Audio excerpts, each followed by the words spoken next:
Hello guys, ഇന്ന് ഞാനുള്ളത് മഹാബലിപുരത്തെ ഏറ്റവും പ്രസിദ്ധ സ്കൾപ്ചറായ അർജുന പെനൻസിലാണ്. ചെന്നൈയിൽ നിന്ന് ഏകദേശം 60 കിലോമീറ്ററാണ് ഇവിടേക്കുള്ളത്.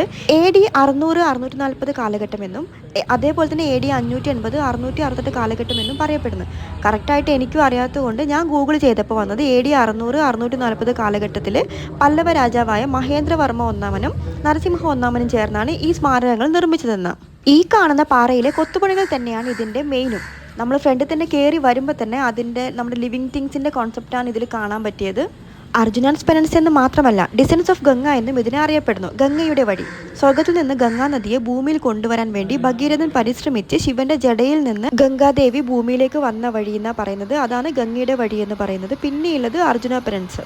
ഹിന്ദു മെതോളജിയിലെ മഹാഭാരതത്തിലെ പാണ്ഡവരുടെ സഹോദരനായ അർജുനൻ തന്റെ ശത്രുക്കളെ വധിക്കാൻ വേണ്ടി ശിവന്റെ ആയുധമായ പശുപതി അസ്ത്രം ലഭിക്കാൻ വേണ്ടിയിട്ട് ശിവന്റെ മുൻപിൽ തപസ് അനുഷ്ഠിച്ച് ശിവൻ പ്രത്യക്ഷപ്പെട്ട് അത് നൽകിയെന്നും അത് കാണാൻ വന്നവരെയാണ് അതിൽ കാണുന്ന കൊത്തുപണികളായി കൊത്തിയെടുത്തതെന്നും പറയുന്നു. രാവിലെ 6 മണി മുതൽ വൈകിട്ട് 5 മണി വരെയാണ് നമുക്ക് ഇവിടേക്കുള്ള എൻട്രി ഉള്ളത്. ഞങ്ങളൊരു ഉച്ച സമയമായപ്പോഴേക്കാണ് പോയത്, അതുകൊണ്ട് തന്നെ നല്ല വെയിലും ഉണ്ടായിരുന്നു.